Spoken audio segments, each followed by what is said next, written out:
I've never been afraid of being alone. In fact, I've always relished the peace and quiet that comes with solitude. That's why when my parents left for the weekend to visit family, I was thrilled. The house was mine. I could binge-watch horror movies, eat whatever I wanted, and sleep in without anyone disturbing me. It was going to be perfect, or so I thought. It all began innocently enough. Friday night, I ordered pizza, settled into the couch, and dimmed the lights for a marathon of my favorite slasher films. The house was eerily silent, except for the hum of the refrigerator in the kitchen and the occasional creak of the old floorboards. But I wasn't bothered. This was home. The wind howled outside, a storm brewing, but I felt safe. Around midnight, the doorbell rang. I wasn't expecting anyone.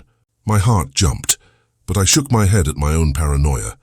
It was probably just a late-night prank, kids messing around. I approached the door cautiously, peeking through the peephole. The porch light illuminated a man standing there. He was tall, wearing a dark jacket with the hood pulled up, obscuring his face. "Can I help you?" I called out, my voice more confident than I felt.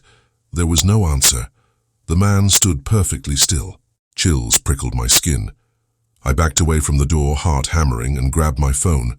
But when I looked again, he was gone. The porch was empty.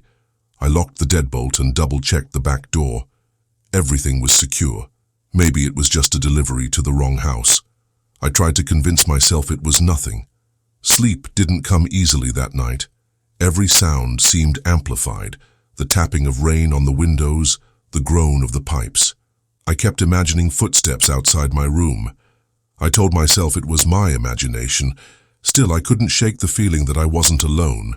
The next day passed uneventfully. I chalked up the previous night to nerves from watching too many scary movies. By evening, I was more relaxed. I curled up with a book, letting the storm outside lull me into a sense of calm. But then it happened again. A noise. It wasn't the wind, it was a thud, soft but deliberate. It came from the back of the house. My spine stiffened. I held my breath, listening intently. Nothing. I laughed nervously at myself, thinking it was just the house settling. But then another sound, closer this time. I crept down the hallway, each step slow and careful. I reached the kitchen and flicked on the light. The room was empty. I checked the back door, still locked. Then, out of the corner of my eye, I noticed something strange. The doorframe had scratch marks, fresh ones. I leaned in closer, my heart racing. They weren't there before. I was sure of it. I felt the hairs on my neck rise. My eyes scanned the room, every shadow suddenly sinister. Then I noticed. The basement door was ajar. I hadn't opened it. I stared at that dark, gaping space, dread pooling in my stomach. The air seemed heavier, colder. Slowly I reached out and pushed the door closed. It creaked as it swung, and for a moment, I thought I saw movement at the bottom of the stairs. I slammed it shut and locked it, my fingers trembling. I should have called the police right then, but I didn't want to seem foolish. No one was there, I told myself. It was an old house. Noises happened. I wasn't going to let fear get the better of me.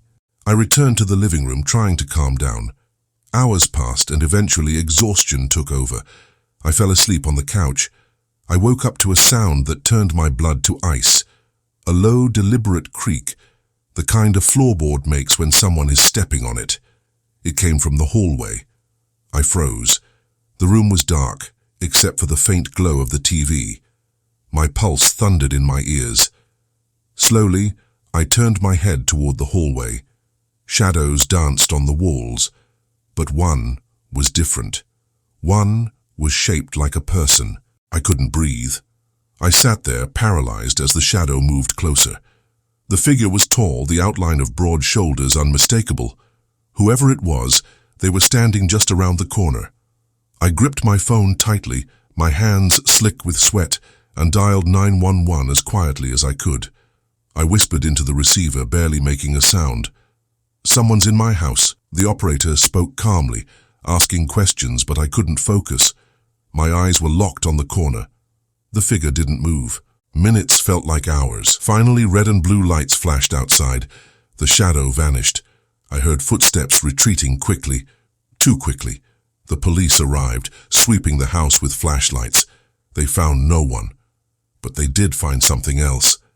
The basement window was broken, and in the basement, tucked behind old boxes, was a sleeping bag. Empty food wrappers and a knife lay beside it. Someone had been living in my house. They had been watching me. I moved out shortly after that. I never stayed alone in that house again. To this day, I can't sleep without checking every door and window at least twice. Sometimes, when I'm alone and the wind howls outside, I think about that shadow, about how close they were, and I wonder if they ever left at all.